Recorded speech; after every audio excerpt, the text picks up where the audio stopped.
Hello बच्चों। Previous term तक हमने क्या कवर कर लिया था, एक बार उसे देख लो। आपने रेजिस्टेंस के क्वेश्चन सॉल्व करना स्टार्ट कर दिए थे। आई थिंक उसमें आपने दो टाइप कर लिए थे। पहला टाइप जिसमें आपको सिंपल वैल्यू पुट करनी थी और उसके कैलकुलेशंस करने थे, मतलब सारी न्यूमेरिकल वैल्यू एक साथ हो जाएगी और 10 के पावर एक साइड करके उसे सॉल्व कर लेना होता था। बहुत सिंपल वो क्वेश्चन होते थे, सिर्फ वैल्यू पुट करो और आंसर निकाल लो। जो सेकेंड टाइप का क्वेश्चन था वो तुम्हारा था ratio based. Ratio based question में क्या करना था, आपको एक फॉर्मूला मैंने निकाल करके दे दिया था। वो फॉर्मूला कुछ ऐसा दिया था ना बेटा, R1 upon R2 is equal to ρ1 upon ρ2 L1 upon L2 और A2 डिवाइडेड बाई A1। तो इसमें रेशियो का कोई भी क्वेश्चन जो है आप यहाँ पर रेशियो पुट कीजिए और आपको रेजिस्टेंस का रेशियो मिल जाएगा। ऐसे क्वेश्चंस भी हमने कर लिए थे। देखो, एक क्वेश्चन हमने कर लिया था वॉल्यूम कंजर्वेशन का, जिसमें क्या होता था कि किसी वायर के शेप में चेंज करना होता था। तो शेप में दो तरीके से चेंज किया था, एक तो हमने उसे कट किया था और दूसरा क्या था, उसको स्ट्रेच किया था। तो स्ट्रेच करने वाले में क्वेश्चन में क्या था, वॉल्यूम कंजर्वेशन यूज किया जाता था। वॉल्यूम कंजर्वेशन मतलब जैसे क्या करना होता था कि दो वायर्स हैं, दोनों वायर्स के वॉल्यूम को हम क्या करते थे, इक्वल कर देते। वैसे क्वेश्चन एक दो और करा देता हूँ। उसके बाद एक टाइप और करेंगे जिसमें हमें परसेंटेज बेसिस पे कुछ चीजें निकालनी होंगी। जैसे परसेंटेज में जैसे लेंथ को 10% से बढ़ा दिया, 20% से बढ़ा दिया, तो रेजिस्टेंस कितना चेंज होगा, कितना परसेंट रेजिस्टेंस में चेंज आएगा, वो फाइंड आउट करना। वो लास्ट टाइप का क्वेश्चन है। उसके बाद से रेजिस्टेंस ऑन वायर, ये सारी कंप्लीट हो जाएंगे टॉपिक। देखो, जो हमारा आज का टॉपिक है, एक तो वॉल्यूम कंजर्वेशन को लेकर के मैं कॉन्सेप्ट एक बार रिवाइज कर देता हूं। बहुत सिंपल था कि उसमें करना सिंपल ये था कि मान लीजिए एक वायर है, इस वायर का लेंथ है L1, क्रॉस सेक्शनल एरिया है A1। तो इसका वॉल्यूम क्या है बेटा, L1 इंटू A1। अब मैं क्या करूं, उसे खींच करके थोड़ा सा लंबा करूं, तो ऑब्वियस है लेंथ तो बढ़ जाएगी, लेकिन क्रॉस सेक्शनल एरिया जो होगा वो क्या हो जाएगी, कम हो जाएगा। इसका वॉल्यूम लिखो तो वॉल्यूम क्या होगा, L2 इंटू A2। तो पहली चीज इसमें क्या देखी थी कि दोनों का वॉल्यूम क्या रहना चाहिए, सेम। यानी ये लिख सकते हैं L1 A1 is equal to L2 A2। आज इसके थोड़े शॉर्टकट्स करते हैं। मतलब शॉर्टकट मतलब आप बिना पेन उठाए भी आराम से इसके क्वेश्चंस कर लोगे, कोई बहुत बड़ा काम नहीं करना होगा। चलिए आज का टॉपिक हम स्टार्ट करते हैं।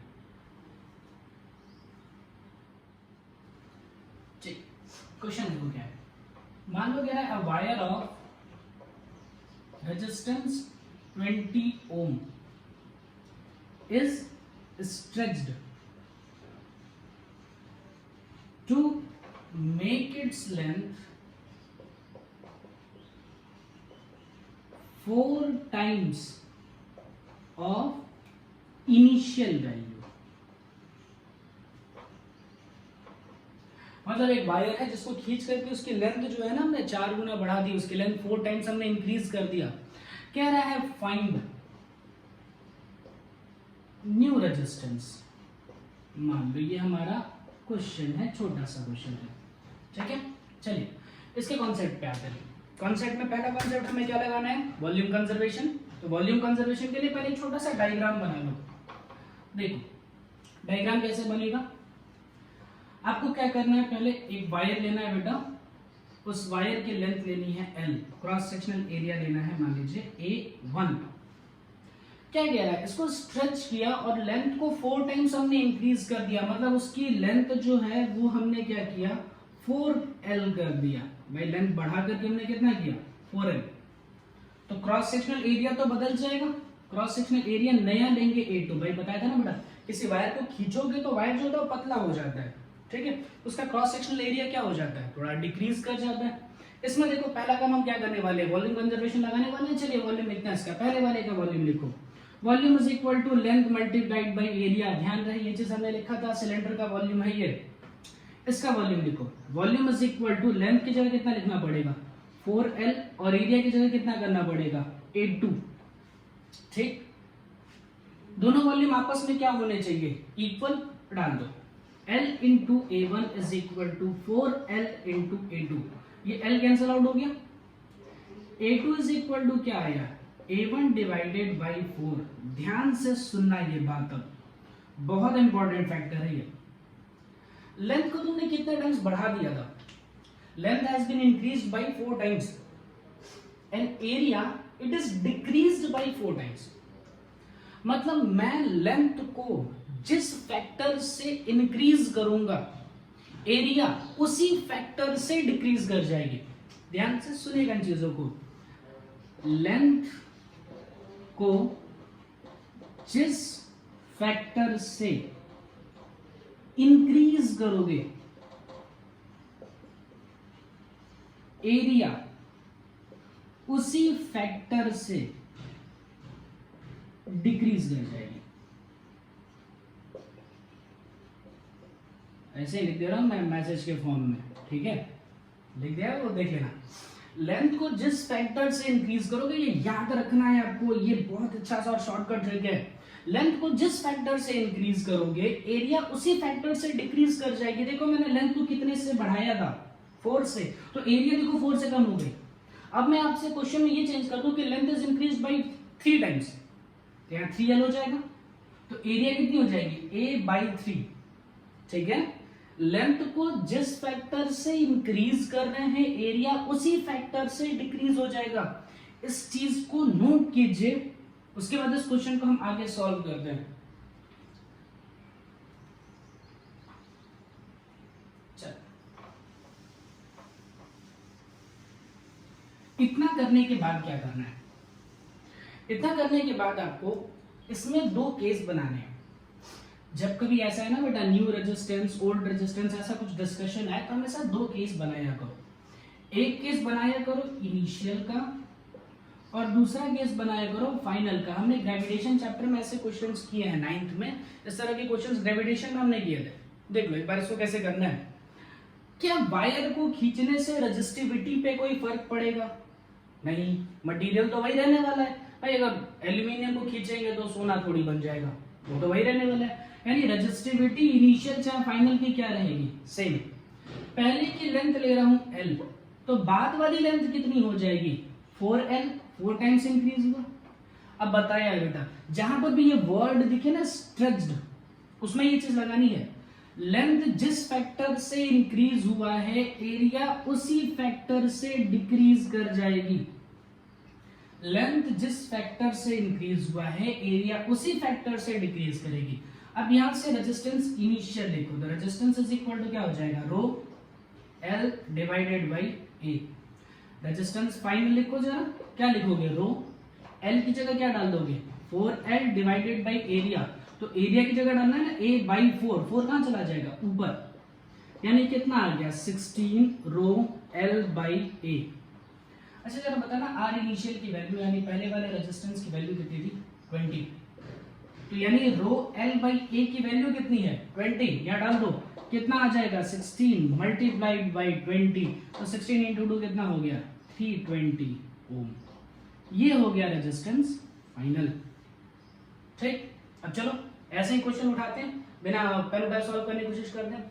मान लो आपसे बोला जाए लेंथ को हमने 5 टाइम्स इंक्रीज किया, L की जगह 5L, लेंथ जिस फैक्टर से बढ़ेगा एरिया उसी फैक्टर से कम हो जाएगी, यानी डिवाइड में 5 आएगा, ठीक। यहां पर 5 लिखोगे, यहां पर 5 लिखोगे, ये कितना हो जाएगा 25, 25 इंटू 20 कितना आ जाएगा 500। बहुत सिंपल क्वेश्चन है, ध्यान से इसको एक बार कर लीजिए ऐसा क्वेश्चन, ठीक है। फिर बिना पेन उठाए आप ऐसे क्वेश्चन को कर सकते हैं। चलो नेक्स्ट क्वेश्चन पे आते हैं।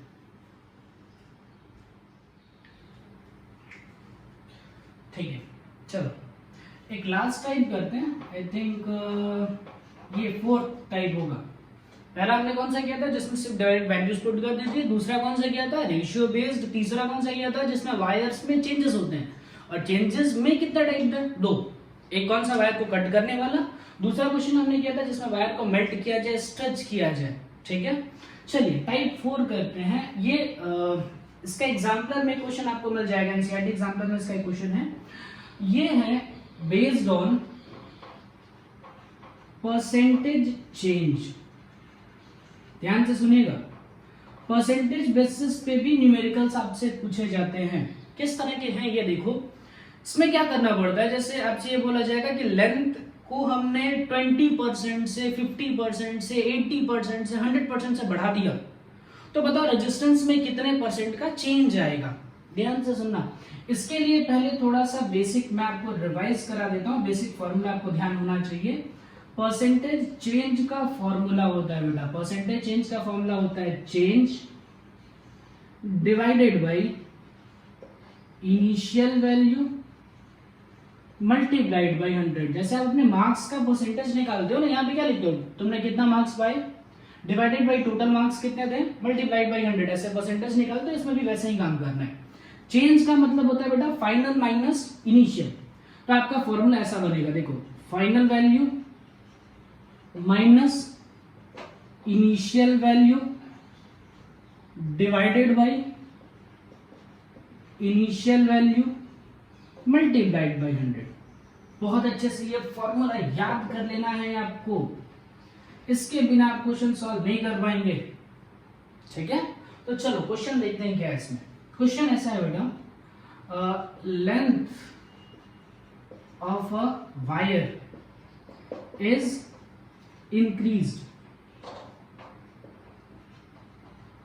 increased by 100%. Find percentage change in resistance of wire। मान लो ये क्वेश्चन है हमारा, ध्यान से सुनिए। अगर हम यहां लिख रहे हैं परसेंटेज चेंज, मतलब दो कंडीशन बनने वाली है, एक फाइनल की और दूसरा कौन सा, इनिशियल का। तो चलो यहां से पहले इनिशियल और फाइनल की दो कंडीशंस बना लेते हैं। यहां पर हम कंडीशन लिखते हैं इनिशियल और यहां पर कंडीशन लिखते हैं बेटा फाइनल। देखो, length of wire is increased bye 100%। अब उसमें ऐसा बोला नहीं कि स्ट्रेच करके बढ़ाया है किस तरह से, जब तक बोला ना जाए फालतू में उसमें और कॉम्प्लिकेशंस क्रिएट करने की जरूरत नहीं है। यानी अगर इसका एरिया पहले से ए था तो अभी भी एरिया सिर्फ क्या होगा, ए होगा, क्योंकि सिर्फ लेंथ बढ़ाई गई है। अगर पहले से लेंथ एल थी तो देखो नई वाली लेंथ क्या होगी, फाइनल लेंथ क्या होगी। देखो लिख रहा हूं, ध्यान से लिखना, लेंथ इज इंक्रीज, प्लस का साइन लगा मतलब इंक्रीज बाई 100%। तो लेंथ का 100% कैसे निकालते हो, L इंटू 100 बाई 100। भाई अगर आपको निकालना होता है x का 20% कैसे निकाल दो, तो x इंटू 20 डिवाइडेड बाई 100। तो ये होता है ना x का 20%। ये चीज यहां पर कर रहा हूं, देखो लेंथ इज इंक्रीज बाई 100%, यानी लेंथ को मल्टीप्लाइड बाई 100 बाई 100, यानी लेंथ टोटल कितनी हो गई 2L। ठीक, जाने दे दो। आपकी फाइनल लेंथ हो गई 2L। रेजिस्टिविटी पे तो कोई फर्क पड़ेगा नहीं। ठीक है, यहां से लिखो रेजिस्टेंस इनिशियल, लिखो रेजिस्टेंस इनिशियल लिखोगे तो क्या आएगा बेटा, रो L बाई ए। ठीक है, रेजिस्टेंस फाइनल लिखो, resistance final is equal to क्या हो जाएगा, रो लेंथ की जगह क्या हो जाएगा 2L मल्टी डिवाइडेड बाई यहां पे क्या हो जाएगा एरिया। देखो आपको इनिशियल और फाइनल वैल्यूज मिल गई। अब सिंपल आपसे पूछा क्या था, परसेंटेज चेंज पूछा था ना। परसेंटेज चेंज का फॉर्मूला तो ये रहा, final values minus initial value divided by initial value multiplied by 100। ये वैल्यूज यहां पर पुट कर दो, आंसर निकल जाएगा। चलिए वैसे पुट कर देता हूं। देखो ऊपर लिख दे रहा हूं थोड़ा सा, परसेंटेज चेंज लिख रहा हूं। Percentage change is equal to क्या हो जाएगा, फाइनल वैल्यू कितनी है, rho into 2L by A, rho into 2L by A minus initial value कितनी है, rho L by A divided by initial value यानी कि रो L बाई ए। ठीक है, परसेंटेज चेंज के लिए लिख रहा हूं मल्टीप्लाइड बाई 100। एक काम करो, ऊपर से रो L बाई ए कॉमन ले लो, तो रो L बाई ए जब कॉमन लोगे तो यहां बचेगा 2 माइनस 1, और नीचे भी है rho L by A multiplied by 100। ये कट हो गया, बचा क्या 100%। ठीक है, नोट कर लो इसको एक बार।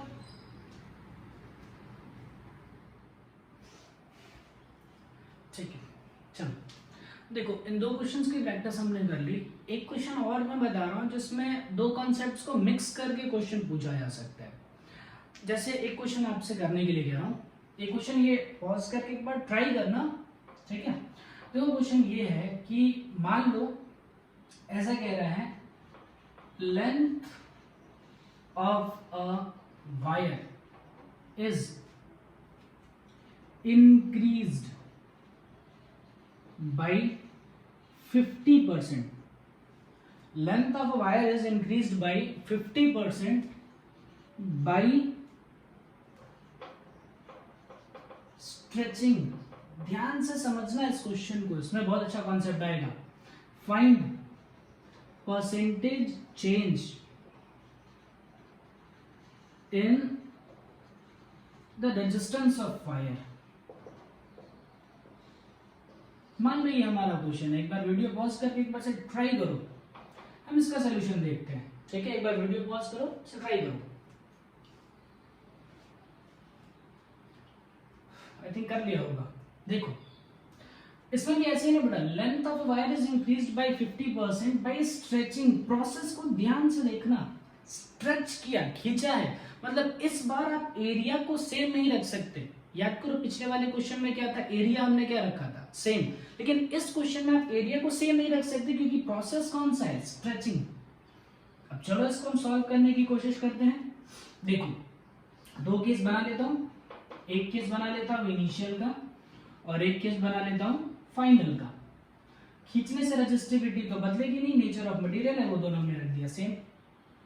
देखिए क्या कह रहा है, लेंथ पहले से L था, कह रहा है लेंथ इज इंक्रीज्ड बाय 50%. तो लेंथ का 50% निकालो. लेंथ का 50% ऐसे तो निकालते हो, L इंटू 50/100. ऐसा सॉल्व करो, कितना आया L/2. एलसीएम लेके सॉल्व करो, कितना आ जाएगा बेटा 3L/2. ठीक, ध्यान से सुनना क्या बताया था. लेंथ को जिस फैक्टर से इंक्रीज करेंगे एरिया उसी फैक्टर से डिक्रीज कर जाएगी. यहां लेंथ इंक्रीज हुई है 3/2 से, यानी जो तुम्हारी एरिया होगी बेटा, एरिया 3/2 से कम हो जाएगी. तो 3/2 और 2 कहां चला जाएगा, ऊपर. ये चीज अपने दिमाग में रखो, ये दोनों चीजें अपने दिमाग में रखो. अगर लिखा है स्ट्रेचिंग, स्ट्रेचिंग यानी वॉल्यूम कंजर्वेशन, वॉल्यूम कंजर्वेशन यानी कि लेंथ को जिस फैक्टर से इंक्रीज किया जाएगा एरिया उसी फैक्टर से डिक्रीज कर जाएगी. ध्यान से इस चीज को रखिएगा. लेंथ इज इंक्रीज बाय 3/2 तो area is decrease by 3/2. Area को हमने 3/2 से डिक्रीज कर दिया. 3 था, 2 कहां चला गया, ऊपर. बस अब कुछ नहीं करना है, सिंपल फॉर्मूले में वैल्यू पुट करनी है. रेजिस्टेंस इनिशियल लिखो, कितना आ जाएगा, रो L divided by A. Resistance final लिखो, रो लेंथ की जगह कितना 3/2L और एरिया की जगह कितना 2A/3, यानी 3 ऊपर गया. कितना आया बेटा 9/4 रो L/A. बढ़िया क्वेश्चन. ठीक है, यहां तक में आई थिंक कोई प्रॉब्लम नहीं आई है. अगर आ रही है तो फिर से एक बार इसे रिपीट करके देखो. ठीक है, लेंथ को 50% से कैसे इंक्रीज किया, फिर हमने ये दो कंडीशंस कैसे लाई. कोई भी स्किप करके नहीं जाओगे, क्वेश्चंस जो है वो एक दूसरे के साथ मर्ज करके चल रहे हैं. ठीक है, चलो परसेंटेज चेंज के लिए फॉर्मूला लिख लो बेटा.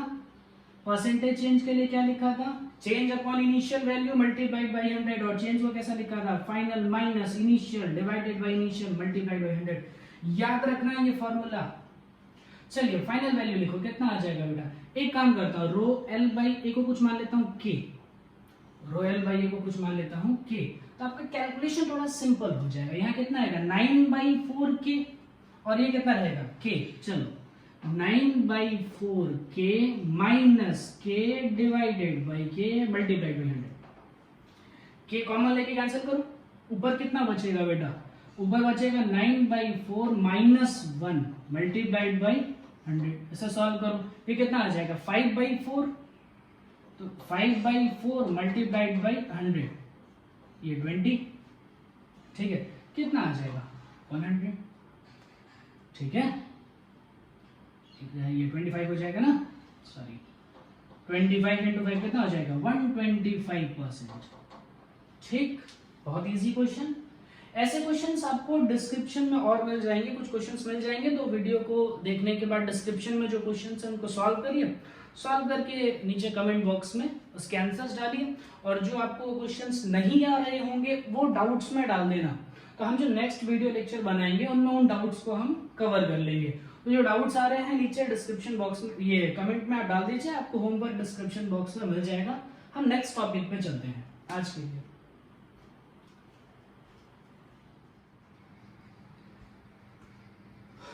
देखिए आज का हमारा टॉपिक है कॉम्बिनेशन ऑफ रजिस्टर्स। ओके, पहले ये वर्ड आपको समझना पड़ेगा, रजिस्टर क्या होता है। देखो अब तक तुमने जो सुना है वो था रेजिस्टेंस। रेजिस्टेंस का मतलब क्या हुआ और एक रजिस्टर का मतलब क्या हुआ। देखो दोनों चीज को समझने के लिए एक वर्ड ऐसे समझ लो, ह्यूमन, ह्यूमैनिटी, इंसान, इंसानियत। दो वर्ड्स को जरा समझो। ह्यूमन क्या है, एक पर्सन है, एक बंदा, एक आदमी है।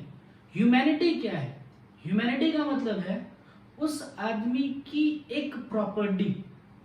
ठीक है, ये वर्ड समझ में आई। इसी तरह से यहां सोचो, रजिस्टर क्या है और रेजिस्टेंस क्या है।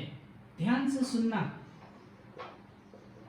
रजिस्टर जो होता है वो एक डिवाइस होती है। ठीक है, एक डिवाइस होती है और इस डिवाइस की प्रॉपर्टी होती है रेजिस्टेंस। ध्यान से सुनिएगा, ठीक है। रजिस्टर क्या होता है, एक डिवाइस होती है। रेजिस्टेंस क्या होता है, उस डिवाइस की एक प्रॉपर्टी होती है। देखो मेरे हाथ में एक रजिस्टर है, रजिस्टर आप देखो ना तो मार्केट में ऐसे रजिस्टर मिलते हैं। अगर आप इसको व्यू कर पा रहे हो तो देखो, देख रहे हैं रजिस्टर, देखा, ठीक है, ये रजिस्टर है। और रजिस्टर की जो प्रॉपर्टी है, मतलब इसके अंदर क्या है, इसके अंदर रेजिस्टेंस की कुछ प्रॉपर्टी है। जैसे इसका रेजिस्टेंस अगर मैं देखूं, हो सकता है 500 ओम, 700 ओम, 900 ओम, अकॉर्डिंग टू कंस्ट्रक्शन, जैसे कंस्ट्रक्ट किया गया उसके अकॉर्डिंग इसकी वैल्यूज होती है। तो ध्यान रखना है, रजिस्टर क्या है, एक डिवाइस है। रेजिस्टेंस क्या है, उस डिवाइस की, इस चीज की एक प्रॉपर्टी है, इसकी एक प्रॉपर्टी है। ठीक है, दिमाग में बैठा इतना, आगे देखो। टॉपिक पहले है तुम्हारा कॉम्बिनेशन ऑफ रजिस्टर, रजिस्टर्स को कंबाइन करना। पहले तुम्हें यह जानना पड़ेगा कि ये टॉपिक पढ़ना ही क्यों है, क्या रीजन है इसको पढ़ने का। देखो मान लो आप एक सर्किट डिजाइन करते हो, सपोज करो आप इंजीनियर बन गए और आप एक सर्किट डिजाइन कर रहे हो। उस सर्किट डिजाइन में आपने कैलकुलेशन किया, कैलकुलेशन करने के बाद आपको आ रहा है कि मुझे उस डिवाइस में 5 ओम का रेजिस्टेंस लगाना पड़ेगा। अब जो कंपनी होती है, अगर किसी कंपनी को देखो तो कंपनी हर एक तरह का रेजिस्टेंस नहीं डिजाइन करती। अब ऐसा नहीं होगा कि 1 ओम का करेगी, 2 ओम का करेगी, 3 ओम का करेगी, 5 ओम का करेगी, 7 ओम का। ऐसा तो पूरी कंपनी जो है वो रेजिस्टेंस डिजाइन करते रह जाएगी, बहुत ज्यादा रेजिस्टेंस के टाइप्स हो जाएंगे। तो कंपनी क्या करती है, जैसे कुछ ऐसे वैल्यूज होते हैं, जैसे आप मनी को देख लो, 5 रुपए का आ जाएगा, 10 रुपए का आ जाएगा, 20 का आ जाएगा, 50 का, 100 का, और उन्हीं के कॉम्बिनेशन से आप बीच की कोई भी वैल्यूज को आराम से बना लेते हो। ऐसे ही यहाँ पर भी रेजिस्टेंस है। कंपनी हर एक तरह का रेजिस्टेंस नहीं बना पाती, मतलब उसमें क्या, हर एक वैल्यू का रजिस्टर नहीं बनाएगी कंपनी। तो करना क्या होता है, आपको डिफरेंट रजिस्टर्स कंबाइन करके और आपको जो डिजायर्ड वैल्यू होती है वो निकालना होता है। ऐसे क्वेश्चंस भी आपको मिलेंगे, उसमें क्या होगा, आपको ऐसा बोला जाएगा कि 10 ओम का 15 ओम का रेजिस्टेंस है, उसको कैसे भी कंबाइन करके कुछ 25 ओम का रेजिस्टेंस बना दो। तो उसको कॉम्बिनेशन आप कैसे करोगे, कंबाइन किसी रेजिस्टेंस को कैसे कंबाइन किया जाता है, उसको जरा सोचिए। देखो रेजिस्टेंस को जोड़ने के लिए या फिर किसी भी चीज को जोड़ने के 2 तरीके हैं, एक होता है सीरीज और एक होता है पैरेलल। देखो सीरीज या पैरेलल आप कैसे समझ सकते हो, देखो जैसे 2 मार्कर है ना, मैं क्या करूं, इन मार्कर्स को ऐसे, ये हेड हुआ दोनों का, ये दोनों का टेल हुआ, दोनों की टेल को आपस में जोड़ दूं और दोनों की हेड को आपस में जोड़ दूं। इस तरह के कॉम्बिनेशन जो बनते हैं इनको कहा जाता है पैरेलल कॉम्बिनेशन। और इस तरह से जो कॉम्बिनेशन बनता है एक के बाद एक, इसको कहते हैं सीरीज कॉम्बिनेशन। मतलब अगर हम डायग्राम से समझाना चाहें तो देखो 2 तरह के कॉम्बिनेशन बनेंगे। एक तो क्या करूं मैं, एक के बाजू में दूसरा लगा दूं। इस तरह के जो कॉम्बिनेशन होते हैं इनको कहा जाता है सीरीज कॉम्बिनेशन, इसको कहते हैं सीरीज कॉम्बिनेशन। दूसरा क्या करूं, एक वायर के हेड को आपस में कनेक्ट कर दूं और उसके टेल को आपस में कनेक्ट कर दूं। इस तरह का जो कॉम्बिनेशन होता है, इस कॉम्बिनेशन को हम कहते हैं पैरेलल कॉम्बिनेशन। ठीक है, आज हमें सीरीज कॉम्बिनेशन पढ़ना है कि सीरीज कॉम्बिनेशन को किस तरीके से डील किया जाता है, कि अगर हम दो रजिस्टर्स को जोड़ दें, एक दूसरे के साथ सीरीज में जोड़ दें, तो नेट रेजिस्टेंस हम कैसे फाइंड आउट करते हैं। ठीक है, हम आज सीरीज का थोड़ा थोड़ा इंट्रोडक्शन पार्ट कर देंगे और आपका एक और पार्ट्स में कर दूंगा जिसमें आपको इस वैल्यूज जो होंगी ये प्रैक्टिकली करके दिखा दूंगा कि इसमें जो प्रैक्टिकल वैल्यूज आती हैं आपकी थ्योरेटिकल वैल्यू से काफी मैच करती हो जाती हैं। ठीक है, तो चलिए आज हम स्टार्ट करते हैं सीरीज कॉम्बिनेशन। ध्यान रहे पढ़ना क्यों है, ताकि आप इनको जोड़ करके कोई एक डिजायर्ड वैल्यू निकाल पाओ। तो क्वेश्चन ऐसे एनसीईआरटी में है कि 5 ओम 3 ओम 10 ओम का रेजिस्टेंस है, कुछ ये रेजिस्टेंस निकालो, 15 बनाओ, 20 बनाओ, 25 बनाओ, कुछ ऐसा बनाओ रेजिस्टेंस को जोड़ करके। ठीक है, और किस तरह का कॉम्बिनेशन हमें यूज करना है, तो सीरीज को हम स्टार्ट कर रहे हैं। देखिए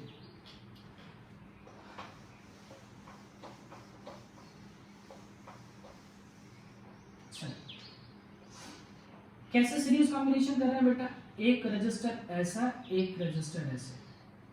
ठीक है, और यहां से मैंने जोड़ दिया एक बैटरी। सपोज करो ये 10 ओम का रेजिस्टेंस है। ठीक है, ये 15 ओम का रेजिस्टेंस है और यहां पर ये 50 वोल्ट की बैटरी है। अब मैं आपसे पूछ सकता हूं, बताओ बेटा करंट कितनी होगी। ठीक है, ये क्वेश्चन आपसे पूछा जा रहा है। देखो यार, इस तरीके से क्वेश्चन सॉल्व करना तो हमने कभी नहीं सीखा। इसके पहले ओम्स लॉ में तो बहुत इजी था। ओम्स लॉ में सिंपल आपको क्या करना पड़ता था, एक 10 ओम का रेजिस्टेंस था, एक मान लीजिए 50 वोल्ट की ऐसे बैटरी थी। ठीक, तो आप क्या लिखते थे बेटा, resistance is equal to 10, potential is equal to 50, तो I is V is equal to I लगा दो। ठीक है, तो आई इज इक्वल टू क्या हो जाएगा, वी बाई आर। वी की वैल्यू है 50, रेजिस्टेंस की वैल्यू है 10। सॉल्व करने पे करंट आया 5 एम्पियर। यहां तो प्रॉब्लम है, यहां प्रॉब्लम ये है कि दो रेजिस्टर्स हैं, आप इन दो रेजिस्टेंस को कैसे सॉल्व करोगे। मतलब पहला काम तुम्हारा ये होना चाहिए कि कैसे भी इस सर्किट को एक सिंप्लीफाइड सर्किट में कन्वर्ट करो। मतलब क्या है, इन दो रेजिस्टेंस को हमें जोड़ना होगा, वो किस तरीके से जोड़ेंगे वो देख दे। ठीक है, तो देखो इसको कुछ ऐसे मैं जनरलाइज कर रहा हूं, ध्यान से सुनना। ये बताओ, जो ये सर्किट है इसको सिंप्लीफाई करके ये सर्किट बनी है। सिंप्लीफाई करने का मतलब समझते हो, जैसे मान लीजिए हम मैथमेटिक्स में कोई इक्वेशन को सिंप्लीफाई करते हैं। जैसे मान लो मैं ऐसा कर रहा हूं, 5x plus 5y is equal to 20। 5 common लेके कैंसिल किया तो x plus y is equal to 4। आपने ये इक्वेशन सिंप्लीफाई कर लिया ना। सिंप्लीफाई करने से इन दोनों इक्वेशंस में कोई बदलाव नहीं आना चाहिए, कोई चेंज नहीं होना चाहिए।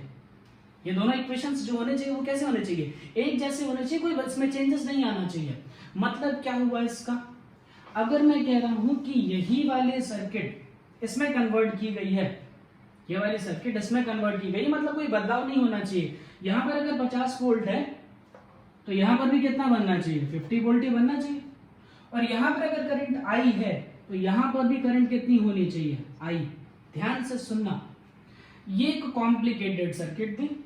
इस कॉम्प्लिकेटेड सर्किट को मैं एक सिंपल सर्किट में कन्वर्ट कर रहा हूं, लेकिन इसी सर्किट को इसमें कन्वर्ट किया, मतलब कोई वैल्यूज बदलनी नहीं चाहिए। दोनों का वोल्टेज मैंने क्या रखा, सेम। दोनों की करंट मैंने क्या की, सेम। अब जरा देखो, V is equal to IR होता है ना बेटा, दोनों का वोल्टेज क्या है, इक्वल है। दोनों की करंट क्या है, इक्वल है। तो ऑब्वियस है दोनों का रेजिस्टेंस भी आपस में क्या हो जाएगा, इक्वल। इक्वल मतलब यहाँ पे दो रेजिस्टेंस मिलकर के जो काम कर रहे हैं वो ये काम अकेला कर रहा है।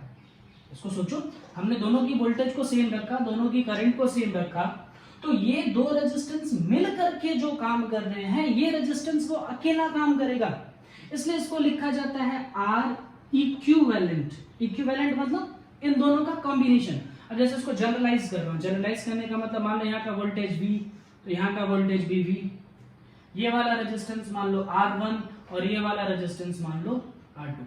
ठीक है, आपको निकालना क्या है, इसको इसमें कन्वर्ट करना है ना। यानी ये देखना पड़ेगा कि R इक्विवेलेंट की वैल्यू R1 R2 के टर्म्स में कितनी होगी। ठीक, दोनों सर्किट में से कैसे भी मुझे ये R इक्विवेलेंट चाहिए ना भाई, ये R इक्विवेलेंट ही तो चाहिए। नहीं समझेगा, जैसे ऐसे देखो, मान लो मैंने क्या किया था, यहाँ पे यहाँ 20 है, यहाँ 50 है, यहाँ पर। अब इसको मान लो मैं सिंप्लीफाई करना चाहता हूँ, सिंप्लीफाई करके नया रेजिस्टेंस कितना लिखूंगा, वो 70 कई लोग ऐसे डायरेक्ट बोल देंगे, बट अभी जब मैं आपको पैरेलल कॉम्बिनेशन बताऊंगा तो उसमें कुछ अलग तरीके से आएगा। आपको मेथड्स अच्छे से समझने हैं पहले, ठीक है। 70 करेक्ट आंसर है, दोनों रेजिस्टेंस को यहाँ पे डायरेक्ट जोड़ दिया जाता है सीरीज कॉम्बिनेशन में, बट उसको मैथमेटिकली प्रूफ भी करना पड़ेगा। तो चलो इसको प्रूफ करने की कोशिश करते हैं, ठीक है। अब ओम्स लॉ में कुछ चीजें ध्यान से सुनिएगा। देखो, यहां से लेकर के यहां तक का पोटेंशियल है V, मेरे हाथ को ध्यान से देखना, यहां से लेकर के यहां तक का पोटेंशियल है V।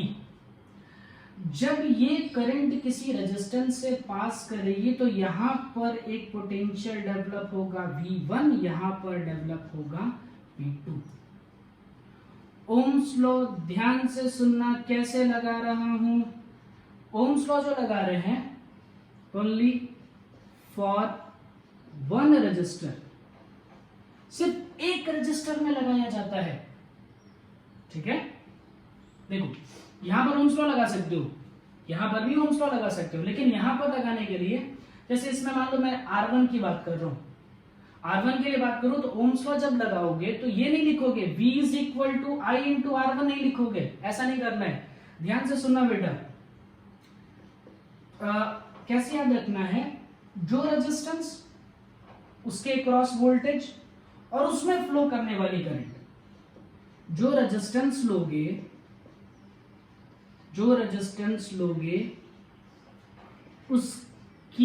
उसके क्रॉस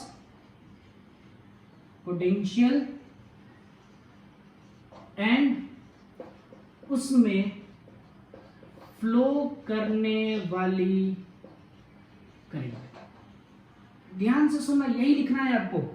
देखो कैसे, मान लो मैंने R1 लिखा, तो R1 के क्रॉस वोल्टेज कितना है V1, और R1 में जाने वाली करंट कितनी है I, ठीक है। अच्छा, इसको कैसे आपको पता चलेगा वोल्टेज कैसे डिवाइड करना है, नहीं करना है, तो आप जो करंट है ना बेटा, उसको ऐसे समझो, फ्लो ऑफ वाटर। देखो, एक ही पाइप लाइन है ना, तो जितना पानी यहां से निकलेगा उतना ही पानी इसमें जाएगा और उतना ही पानी इसमें नहीं जाएगा, यानी इसमें भी करंट कितनी जाएगी I। ध्यान से सोचो, जितना पानी यहां से निकल रहा है, जितनी करंट यहां से निकलेगी उतनी करंट इसमें जाएगी और उतनी करंट इसमें जाएगी और उतनी करंट वापस आ जाएगी। बात समझ में आई? मतलब यहां पर इसमें R1 में जो करंट फ्लो कर रही है वो भी I है, R2 में जो करंट फ्लो कर रही है वो भी I है। तो चलो लिख डालते हैं इसको। इसके लिए ओम्स लॉ लिखो, जिसका रेजिस्टेंस उसका वोल्टेज और उसमें फ्लो होने वाली करंट, यानी ये एक साथ लिखा जाएगा बेटा, V1 is equal to I into R1। इसके लिए लिखो, जिसका वोल्टेज उसकी करंट और उसमें फ्लो, सॉरी, जिसका रेजिस्टेंस उसका वोल्टेज और उसमें फ्लो होने वाली करंट, यहां लिखो। तो V2 इज इक्वल टू क्या लिखोगे, I इंटू R2। सर यहां लगा ना, तो इसका वोल्टेज क्या लिखोगे, V इज इक्वल टू उसमें फ्लो होने वाली करंट कितनी है I और R इक्विवेलेंट। इसे एक बार देखो अच्छे से।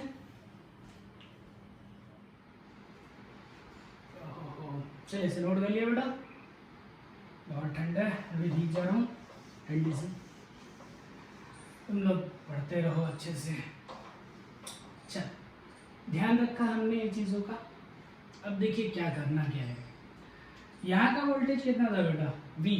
देखो, यही वोल्टेज दो पार्ट में टूट गया ना, V1 और V2 में। ध्यान से सुनना, यही वाला वोल्टेज V1 और V2 में टूट गया, तो मैं लिख सकता हूं V is equal to V1 plus V2। ठीक, इन दोनों सर्किट को आपस में लिंक करना था, तो मैंने क्या करना है, वोल्टेज की वैल्यू इस सर्किट से रखूं और V1 V2 की वैल्यू इस सर्किट से रखूं। देखो दोनों सर्किट आपस में लिंक हो गए। ध्यान से सोचो, हमने पहले क्या किया, पहले मैंने इसका वोल्टेज लिखा, फिर लिखा कि इस रजिस्टर के क्रॉस कितना वोल्टेज होगा, वो वोल्टेज होगा V1। इस रजिस्टर के क्रॉस कितना वोल्टेज माना, V2। ठीक है, ओके। फिर हमने यहां से लिखा V is equal to V1 plus V2। V की वैल्यू डाल रहा हूं I into R equivalent, V1 की वैल्यू डाल रहा हूं I into R1 plus I into R2। I common लो, आई कॉमन लेके कैंसिल करो, R equivalent is equal to क्या आया, R1 प्लस R2। यही हमारे लिए बहुत इंपॉर्टेंट फॉर्मूला है, यही हमारे काम का है। देखो मतलब क्या है कि दो अगर रजिस्टर्स हैं उनको मैंने सीरीज में कंबाइन किया तो जो नेट रेजिस्टेंस आएगा वो दोनों का एडिशन आएगा। अब देखो इसका फिजिकल मीनिंग कैसे होगा, प्रैक्टिकली इसका मतलब समझो। जैसे देखो मेरे हाथ में भी आपको दिखेगा दो रेजिस्टर्स हैं, दिख रहे हैं ये दो रेजिस्टर्स। अब इन दोनों रेजिस्टर्स को मैं क्या करूं, इसका हेड पकड़ूं, इसका हेड पकड़ूं, आपस में ऐसे जोड़ दूं। ये इस तरह से हमने कंबाइन कर लिया, देखो ऐसा बना, दिख रहा है, ये विजुलाइज हो रहा है।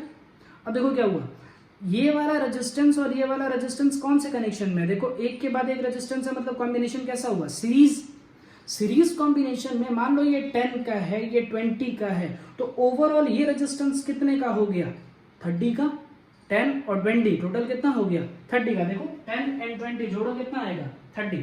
ये प्रैक्टिकली इस तरीके से रेजिस्टेंस को सीरीज में कनेक्ट करते हैं, ठीक है। सीरीज में क्या ध्यान रखा हमने, देखो सीरीज में जो वोल्टेज था दो पार्ट में डिवाइड हो गया, V1 और V2, यानी सीरीज में जो वोल्टेज है बेटा वो डिवाइड हो जाता है, ठीक है। लेकिन करंट देखो, जो करंट इसमें फ्लो कर रही है वही करंट इसमें फ्लो कर रही है, वही करंट टोटल सर्किट में फ्लो कर रही है, यानी यहां पर जो फ्लो करने वाली करंट है वो क्या रहती है, सेम, ठीक है। ये ध्यान रखना है, सीरीज में वोल्टेज डिवाइड होता है लेकिन करंट क्या रहती है, सेम रहती है। एक के बाद एक रजिस्टर लाइन से कनेक्ट करते जाते हैं, उसको कहते हैं सीरीज कॉम्बिनेशन। एक क्वेश्चन करा रहा हूं, ध्यान से सुनना, उस क्वेश्चन को देखिएगा, ठीक है, इसे नोट कर लो, फिर क्वेश्चन देखते हैं।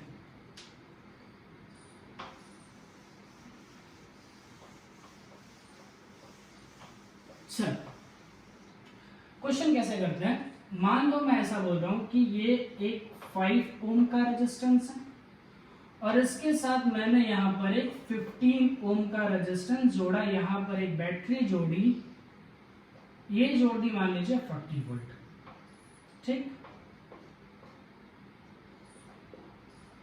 हाँ देखो, मान लीजिए मैं इसमें पूछूं कि इसमें फ्लो होने वाली करंट कितनी है, ठीक। क्या यही 40 वोल्ट दो पार्ट में डिवाइड हो जाएगा, 40 जो है देखो दो पार्ट में डिवाइड हो गया, मान लो ये V1 और ये वाला मान लो V2। अब आपसे क्या कहा जा सकता है, फाइंड करो टोटल करंट, फाइंड करो V1, फाइंड करो V2, फाइंड करो, ठीक। ये कैसी सर्किट है, एक कॉम्प्लिकेटेड सर्किट है, आप डायरेक्ट यहाँ पर ओम्स लॉ नहीं लगा सकते, पहले इसको सिंपल सर्किट में कन्वर्ट करो। तो सिंपल सर्किट में कन्वर्ट करने का मतलब, ध्यान से देखना, जैसा मैंने डेरिवेशन किया था वैसे ही इसको लेके चल रहा हूं। अगर वोल्टेज यहाँ 40 है तो यहाँ भी वोल्टेज कितना होगा, 40। यहाँ पर करंट अगर I है तो यहाँ पर भी करंट कितनी होगी, I। दोनों रेजिस्टेंस है, यहाँ पर जो रेजिस्टेंस की वैल्यू लिखूंगा क्या लिखूंगा, R इक्विवेलेंट। चल R इक्विवेलेंट की वैल्यू अभी हमने लिखी थी, R इक्विवेलेंट कितना आया था, R1 प्लस R2। R1 कितना है, 5, ये R1 है बेटा, और ये वाला कौन सा है, R2 है। तो R1 R2 यानी कि 5 प्लस 15 टोटल कितना आया, 20 ओम। अब ये तो सॉल्व हो जाएगा। अब देखो ये कितना सिंपल सर्किट हो गया, यहां पर लगाओ V is equal to I into R, voltage कितना 40, करंट की वैल्यू मुझे निकालनी है, रेजिस्टेंस कितना 20, करंट कितनी आई 40/20 यानी कि कितना बचा 2 एम्पियर, ठीक। अब इस सर्किट में अगर करंट 2 एम्पियर है, इसी का तो ये सर्किट है, मतलब यहां पर भी करंट कितनी आ गई 2 एम्पियर। आपसे क्या पूछा था, V1 V2 निकालने के लिए बोल रहा है ना। V1 किसके क्रॉस वोल्टेज है 5 के, और V2 किसके क्रॉस वोल्टेज है 15 के। जरा लगाओ तो यहाँ पर ओम्स का, यहाँ लगाओ, क्या कहा गया था, जिसका रेजिस्टेंस उसका वोल्टेज और उसमें फ्लो होने वाली करंट, तो यहाँ पर भी कितनी करंट फ्लो कर रही है 2। लगाओ V1 is equal to I into 5, यहां लगाओ V2 is equal to I into 15, I की वैल्यू डाल दो, I कितना है 2 एम्पियर, तो 2 इंटू 5 कितना हो गया, 2 इंटू 5 कितना हुआ 10, इसमें डालो 2 इंटू 15 कितना हुआ 30। अच्छा जरा जोड़ करके देखना, 30 प्लस 10 कितना आया 40। बोला था ना यही 40 वोल्ट दो पार्ट्स में डिवाइड होता है, V1 एंड V2 में। तो एक V1 की वैल्यू कितनी आ गई 10 वोल्ट, V2 की वैल्यू कितनी आ गई 30, ठीक है। ऐसे कुछ क्वेश्चंस की प्रैक्टिस भी हम करेंगे, वो हम नेक्स्ट सेशन पर स्टार्ट करेंगे। मैं आपको थोड़ा सा हिंट पैरेलल की भी दे देता हूँ। देखो पैरेलल कॉम्बिनेशन में क्या होता है, कैसे बताया था कि दो रेजिस्टर्स को क्या करना है, उसका हेड आपस में जोड़ दो और उसका टेल आपस में जोड़ दो। इस तरह की कॉम्बिनेशन को हम कहते हैं पैरेलल कॉम्बिनेशन। देख लो कैसे करना है ये भी। देखिए ये दोनों रेजिस्टर्स दिख रहे हैं आपको, ये कैसा कॉम्बिनेशन था, सीरीज, मैंने ऐसे रखा, देखा, दिख रहा है। अब इसके हेड को आपस में जोड़ देना है और इसके टेल को मैंने आपस में ऐसे जोड़ दिया। इस तरह से जो कॉम्बिनेशन बन रहा है, इस तरह के कॉम्बिनेशन को हम क्या कहते हैं, पैरेलल कॉम्बिनेशन। ध्यान से देख लो, ये पैरेलल कॉम्बिनेशन है, ठीक है। नेक्स्ट टर्म पे हम पैरेलल कॉम्बिनेशन स्टार्ट करेंगे और सीरीज और पैरेलल के कुछ क्वेश्चन सॉल्व करना स्टार्ट करेंगे। ऐसे एक दो क्वेश्चंस मैं आपको दे दे रहा हूं, उससे आप ट्राई करिए। एक दो क्वेश्चन मैं यहाँ पर लास्ट में लिख दे रहा हूं, ठीक है।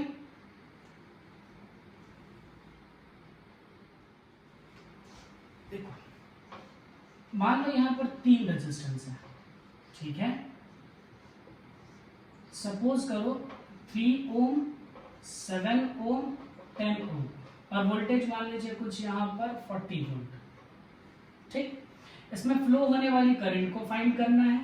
ये वोल्टेज देखो कितने पार्ट में डिवाइड होगा, 3। तो यहाँ का वोल्टेज मान लो V1, यहाँ का वोल्टेज मान लो V2 और यहाँ का वोल्टेज मान लो V3। इस क्वेश्चन में करंट निकालो, V1 निकालो, V2 निकालो, V3 निकालो, सॉल्व करना है इसे, ठीक है।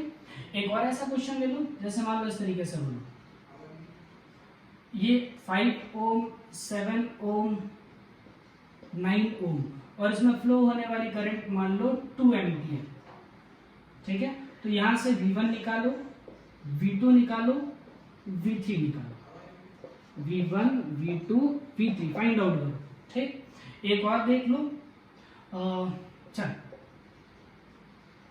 सिंपल थोड़ा दे देते हैं। मान लो 10 और ये 5 और ये 5, ठीक है। ये थोड़ा ध्यान से समझ लेना। इसका वोल्टेज V1, V2 और फ्लो होने वाली करंट I। यहां से I निकालो, V1 निकालो, V2 निकालो। इस क्वेश्चन में ध्यान से देखना, जब इसको सॉल्व करोगे ना तो आपको V1, V2 की वैल्यू इक्वल मिलेगी। मतलब अगर रेजिस्टेंस इक्वल है तो वोल्टेज इक्वली डिवाइड होता है, ये चीज हम ध्यान रखेंगे, ठीक है। If resistance is equal then potential difference या potential drop, potential across resistors will be same, ठीक है।